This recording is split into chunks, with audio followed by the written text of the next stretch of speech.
Hi, David. Good afternoon. Hi. Today I want to talk to you about one of your clients who, with your help, saved 50% on their supplier costs. Let's look at how they did it, what happened, and also what other companies can learn. So, first of all, give us a little bit of background. Who is the client? What were they buying? Okay, the client was a local authority in the West Midlands, and they were one of the big areas of spend was on taxis, providing taxis to vulnerable people to take them from home to their destination and back again on a daily basis. So, what was the problem that they encountered? Well, the client was buying in a year around about 63,000 taxi journeys. So the cost of providing those journeys was very high. Given the austerity program that the government was applying to local councils, it was imperative that the council look ways of reducing its costs. Yet it has a duty of care to provide these type of services to vulnerable people. So it isn't as though you can stop providing the services, you just need to look at ways of trying to reduce the cost. So, then how did you do that? Okay, we looked at the clients, we looked at where they were going, and we looked from where they were coming from.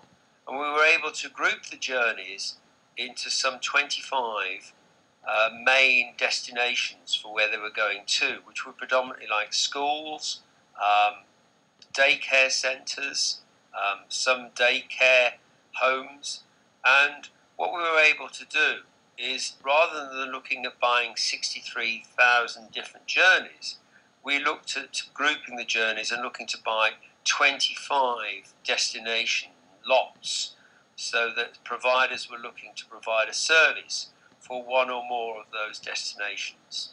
So, would it be accurate to say, in other words, that you told the taxi companies what service you needed, and in a way, it was up to them? They had far more freedom how to deliver it. That's right. What we said to the taxi companies is we've got a number of people requiring to go from a basket of postal codes, which were all within about 2 to 3 miles of each other, and they needed to be taken from there to a school or to a daycare centre at a specific time zone, and that they needed to come back in a separate time zone later in the day.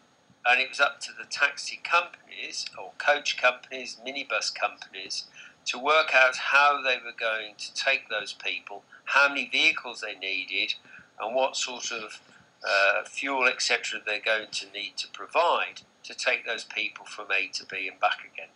So the details were really left up to them. Can you give us an example of how another company might implement this?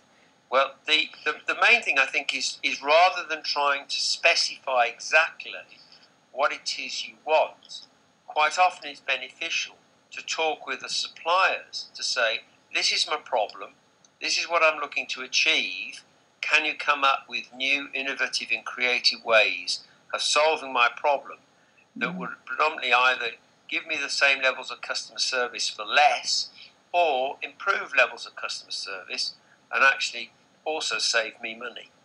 So what happens if the supplier delivers the service in a way that's shoddy or unacceptable to the organization? Do they retain any kind of control? No, it's important that you put key performance targets in place and you measure the output in terms of what you're receiving, and that you've got some measurable performance data to be able to discuss with the supplier where they're letting you down if that's the case.